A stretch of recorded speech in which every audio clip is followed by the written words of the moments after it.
Thistle by Walter Wangerin Jr. Once upon a time there lived a man and a woman in a potato house. The house wasn't made of potatoes. It was called the potato house because that's what the good man did. That was his work. He grew potatoes. All day long, every day of the summer, he went to the fields and plowed and planted.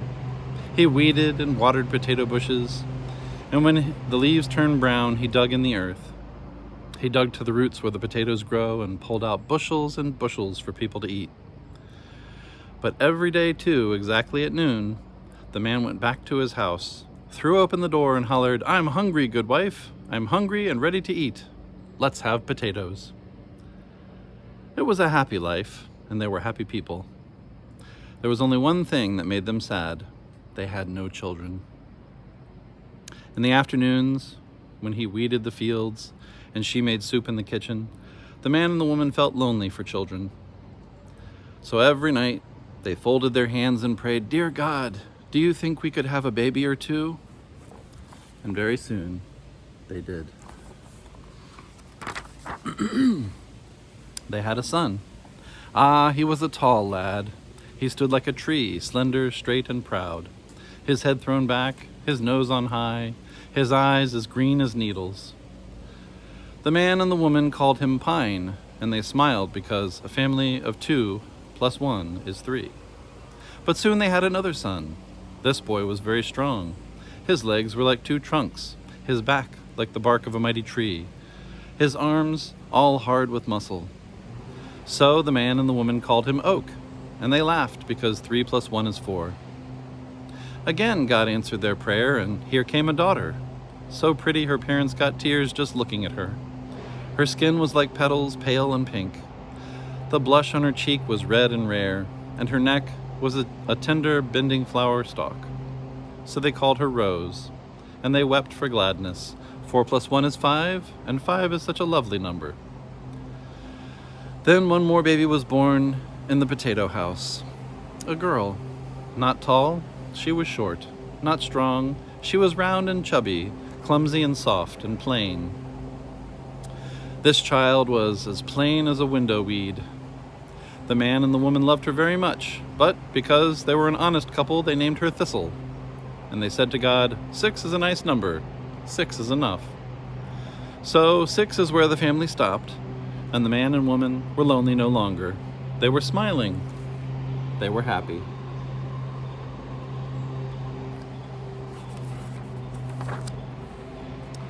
That is, they were happy most of the time, but not when Thistle cried. It broke their hearts when the youngest one cried, and every day, just as the man went out to work in the fields, Thistle covered her eyes and cried. Pine said, "Shortness, Shortness, why are you crying?" Oak said, "She can't help it. Fatness always cries." "Oh, Thistle," said Rose, "can you do nothing but cry?" But the woman frowned at her older children and took the little one on her lap and whispered, "Thistle, what is the matter?" Thistle said, "Papa is gone. I miss my papa." "So that's the reason you're sad," the good woman said. "Well, wait a while and he'll be back again soon."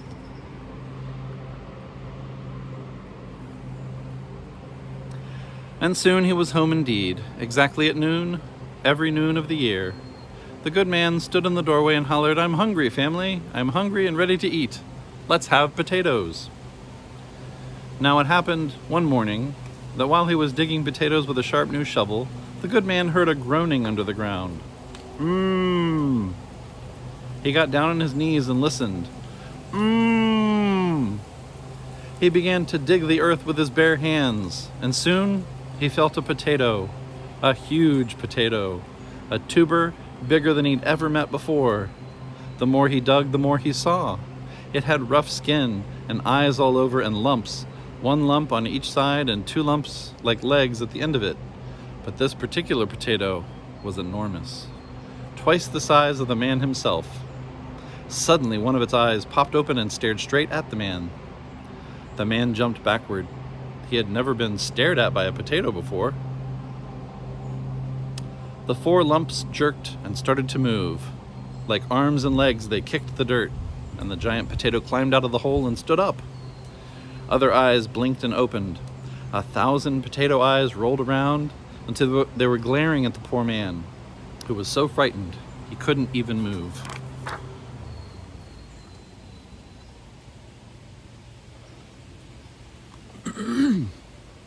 Then the potato began to talk. "My name is Pudge," it roared, "and hungry," it thundered. "I'm hungry, hungry, and ready to eat." Oh, what a horrible roaring it made, as thick as brown gravy. "And here is my dinner before me," Pudge bellowed. "Man, I'm going to eat you." So, that's exactly what Pudge the potato did.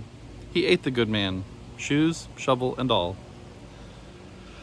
Then, up on bumpish legs, Pudge walked to the good man's house. Exactly at noon, the huge potato kicked open the door and roared, "I'm hungry!"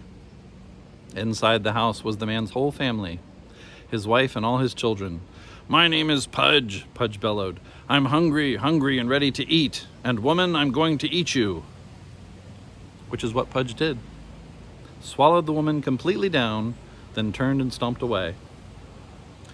So there stood Pine perpendicular, and Oak so muscle-bound, and Rose in a pretty faint, and Thistle, 4 children all alone in the potato house, and the youngest one was crying. "Oh, Thistle," said Pine, "can you do nothing but cry?" "No, nothing but cry." Then he drew himself up straight and proud. "I," he said, "I am the oldest, I am also the tallest and the smartest, therefore it is my job to save us. I'm going out into the wide world to find some weapon for fighting the ugly Pudge, and we will be all right." Oak slapped his brother on the back. Rose praised him prettily, and Thistle cried, "I will miss you, Pine," she said. Pine said, "Hush, I'll be back soon enough," and he left. For a long time, Pine traveled the wide world. He strode down country roads. He followed trails through the tangled woods. He looked high and low, here and there, seeking some weapon with which to fight Pudge. Some magical something, but he could find nothing at all. Then through the trees he noticed an ancient beldame sitting on a stump. She was a hideous thing. So hunched was she that her knees reached over her ears. Her nose stuck out 10 inches in front of her, all covered with warts and dripping. Her chin stuck out 10 inches too, hairy and covered with drool, and the tips of her nose and chin touched like scissors when she talked.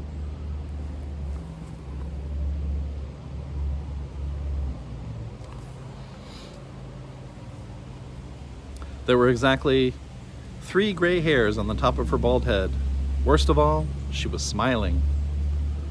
So ugly was the beldame that Pine planned to pass her, staring at the sky and whistling, pretending that there was no ancient beldames anywhere in sight. But she raised an arm as skinny as sticks, and she spoke. "Handsome lad," she croaked, her nose and her chin snapping together, "where be thee going?" "Madam, no business of yours," Pine said without stopping. "Ah," the beldame cried, "I can read the green of thine eye, lad. 'Tis a weapon thou seekest, for 'twas Pudge did gobble thy father down and thy mother too, and now thou art bound to fight a Pudge thyself." Pine paused at such knowledge. Pine stopped altogether, looked down on oldness, as bent as a toad, and said, "So?" "So, lad, so, laddie," the beldame cried, "I can give thee such weapons as will make a potato's tummy ache." "Right," said Pine, stretching forth his hand. "Give, and I'll be gone, hag." "Whisht, not so hasty," the beldame screeched, grinning. "We'll make a trade of it," she said. "First, let me give thee something that pleasures me, and then will I give thee the weapons too." "What can please a hag as old as you?" Pine asked. "Why, kisses, lad," screamed the beldame. 10 kisses from these wrinkled lips. 'Tis a nose and a chin have stopped my sweet kissing, and never may I kiss again except some kind child be willing to receive it. Aye," the beldame whispered, "but I've been so lonely so long. Green Eyes, let me kiss thee." Well, Pine didn't even think about her trade. He drew himself up with his most splendid height, extended his long arm downward, and said, "I'll take the weapons, thank you. As for the kisses, keep them. How could I put my handsomeness between a warty nose and a slippery chin?" The ancient beldame fell silent. Down went her head between her knees. down as low as the stump. Thin went her eyes, as thin as whips. She smiled a sort of thorny smile, and softly she began to sing. Then take thee, pine, what is thy due? A clutch of weapons fit for you. No bow, nor blade, nor studded boots. No need of these, thou shalt have roots. Roots, thought Pine, good. Anything given to one as smart as he must surely be worthy. Fine weapons for fighting Pudge. Home then he ran at very high speeds. Nobly he took a stand inside the potato house. Taller and prouder than ever he was, his eyes bright green with excitement, for he was about to fight the most glorious fight of all. He stood facing the door, waiting. His brothers and sisters crouched behind him. Exactly at noon the door flew open, and there was Pudge, 1,000 eyes ablazing. Pine threw back his head and raised his arms, ready to learn what sort of weapon Roots might be, ready to attack. My name is Pudge, the potato bellowed. I'm hungry and ready to eat. And Toothpick, I'm going to eat you.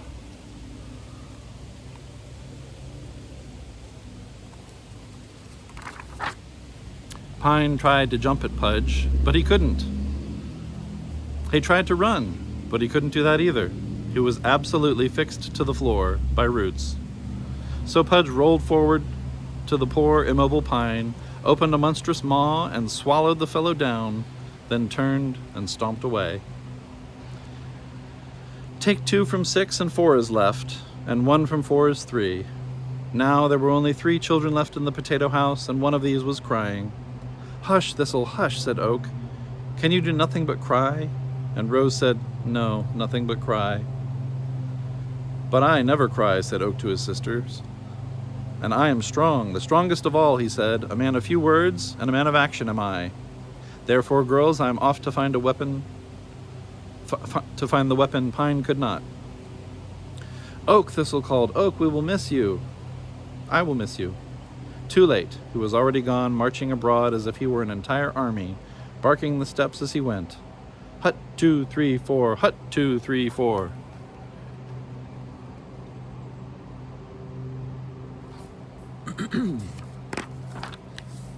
As it happened, Oak followed the same route Pine had taken.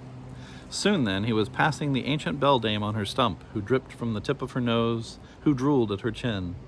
Strong swain, she cried, where be thee going so mighty and sure? To war, Oak shouted, 2, 3, 4. What? Screamed the beldame. Is the world at war and I knew it not? Tut, tut, elder. No need to know what doesn't concern you. I go to gain a victory. I lack but the weapons to do it. Weapons, weapons, the world wants weapons, muttered the beldame, whereas I sit here full of the cunningest weapons for cutting Pudges to bits. Pudges? Cried Oak. He stopped and faced the skinny beldame. Did you say Pudges? The sort of Pudges as gobble people, aye. Well, said Oak, give me your weapons and I'll leave you in peace. I am a man of action and very few words. And 'tis action I seek, yelled the beldame. Prithee, brave soldier, let's come to terms, a thing for a thing between us. Let me give thee what pleasures me, and I'll give what thou needest. Whatever, Oak said. Ah, shrieked the ancient beldame. He saith whatever. A generous answer that. Terms, elder, tell me your terms, and I'll go. Slowly and sweetly she whispered, to kiss thee. What? I long to be less lonely, to find one soldier brave enough to brush these withered lips, to give thee, sir, 5 kisses only, after which I'll give thee such wonderful weapons.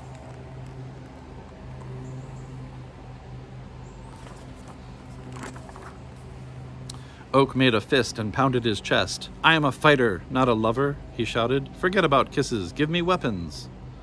Once again the beldame's head sank down until her 2 knees touched above it. Her eyes grew sharper than knives. Her cheeks went white. She smiled a freezing smile and began to sing this little song. Snakes and serpents, adders, newts, for all thy muscles substitutes. I'll send thee, soldier, home the boulder. Strong, strong oak, thou shalt have roots. Hut, 2, 3, 4, hut, 2, 3, 4. Right away, Oak was galloping back to the potato house, counting the steps and whooping as he went. Roots, roots, whatever, he cried. Soldiers can fight with any weapon.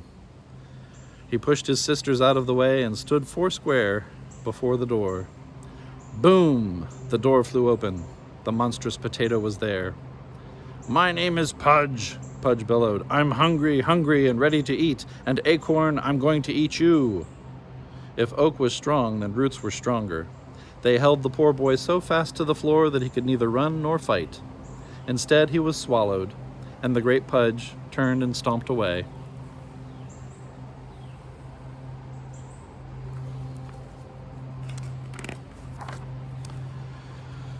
One from Three Leaves Two sisters alone were left in the potato house, and one of these was crying. "Oh, Thistle," Rose scolded, "can you do nothing but cry?" "No, nothing but cry." "I, on the other hand, have a plan, Thistle," she said. "Do you know how beautiful I am?" Thistle nodded. No one could help but see how beautiful Rose was. "Well, beauty is better than muscles or brains because beauty can turn the foe against himself. Wait here," said Rose. "I'll be back in a bit." "Rose, I will miss you," poor Thistle cried. But Rose was already gone. Skipping lightly, humming a silly tune, she was traveling through the world, and soon, just like her brothers before her, she saw the ancient beldame crouched on a stump. For just a moment, she was shocked to find so much ugliness in one spare body. But then she took control of herself and stared straight ahead with icy eyes, waiting for the beldame to notice the difference between the two of them and be properly ashamed. The beldame, however, knew no shame. Neither did she spend time chatting with this particular child. Bluntly, she croaked the terms of her trade. "Weapons for kisses, my pretty," she said. "Let me give thee but a single kiss, and then I shall dress thee in wonderful weapons." Rose was not surprised by the request. The stones themselves would kiss her if they had lips, and she gave them permission.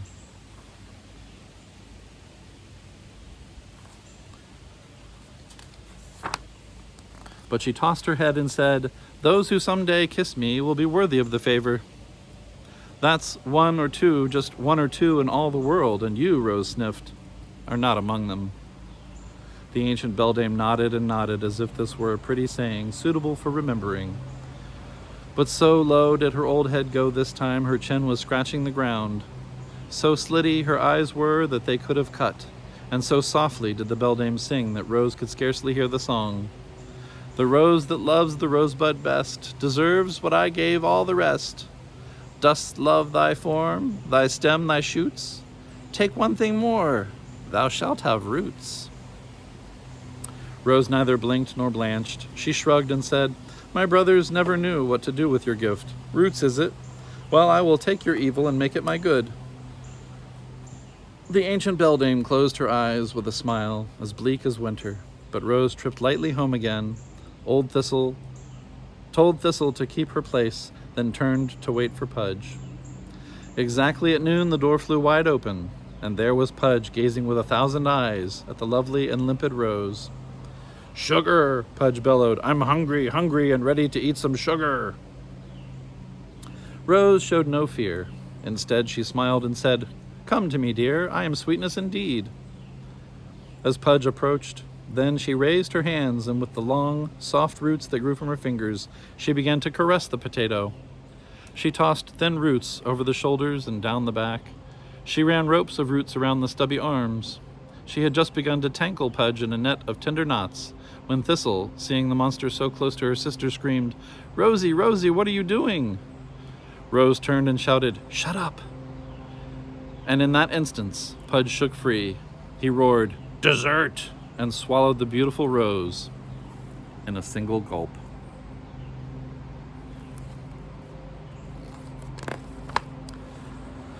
Six were four, and four but two, and two no more than one. Poor Thistle, the youngest of them all, was left alone in the potato house crying.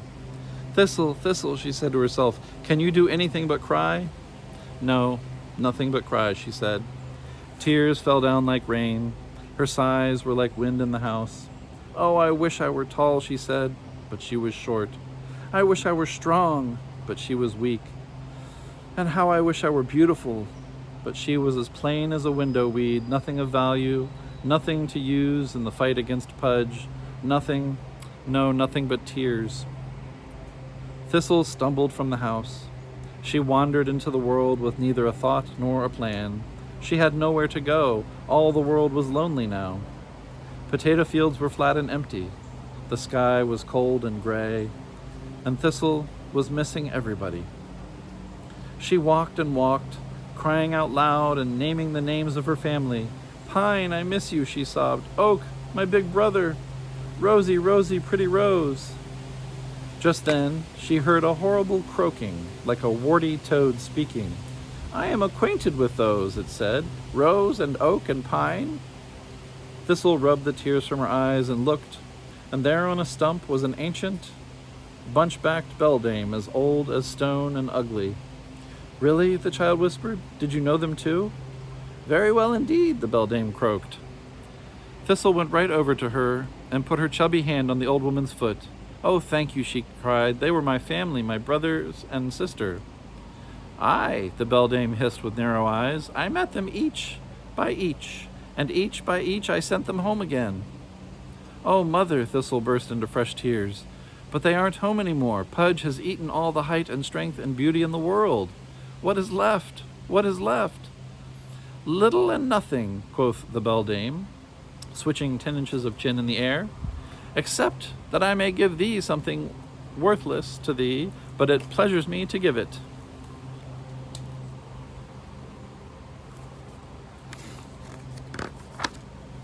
Thistle sobbed. Well, someone should have pleasure in this sad world.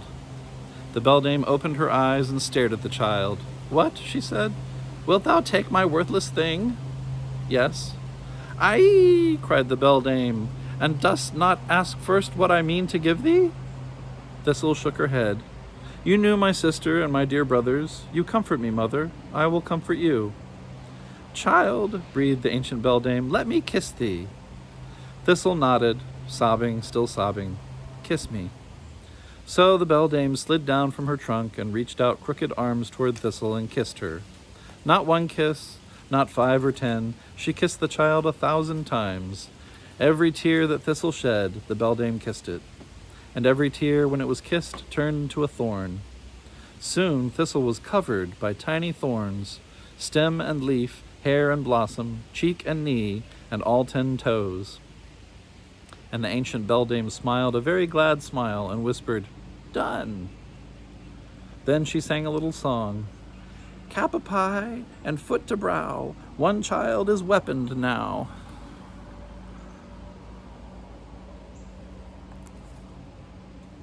It's like a cactus.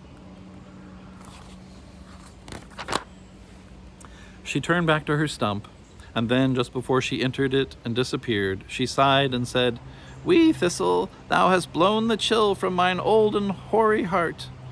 As for you, lass, go home again. Wait thee there for Pudge, and we shall see what we shall see. Thistle, dear Thistle, with nothing else before her, did go home again. In the very same place where Pine stood tall and Oak made muscles and Rose tried to charm the monster, Thistle came and waited, facing the door of the potato house, thinking nothing. Boom! Exactly at noon, the door flew open. My name is Pudge, Pudge thundered into the house. Thistle nodded. I know, she said. I'm hungry, and ready to eat. Yes, said Thistle, I thought so. And porridge? Pudge roared louder than ever before. I'm going to eat you. Yes, said Thistle, yes. The bloated potato began to thump forward on stubby legs. Thistle sighed and bowed her head. 1,000 eyes rolled all around her. An enormous mouth gaped wide above her, and then she was swallowed into the gullet of the huge potato. But this time Pudge did not turn and stomp away. Instead, the potato's eyes started to blink and shed tears.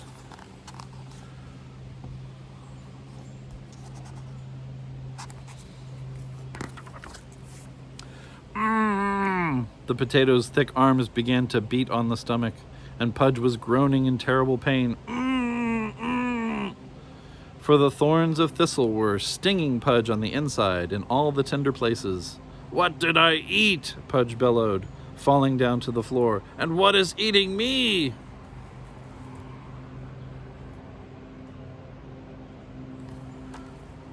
The burning of 1,000 thorns grew hotter and hotter inside the potato, huger and huger, till Pudge the potato burst at the middle, exploding all over the house. And out of the hole came the good man, Thistle's papa, sticky with mashed potatoes, but healthy and grinning. And out came the good woman, too. Next, Pine jumped out, a little bit bent, and Oak, somewhat weak and woozy, but both were alive and smiling. Rose appeared smiling too, though the bloom had gone out of her cheek a bit. Soon everyone was looking at the hole in Pudge. A father, a mother, 2 brothers and a sister were holding their breath and waiting. Then out crept Thistle, and the whole family shouted and started to laugh. "Thistle, Thistle," they sang, as if her name were a song. They formed a ring and danced around her.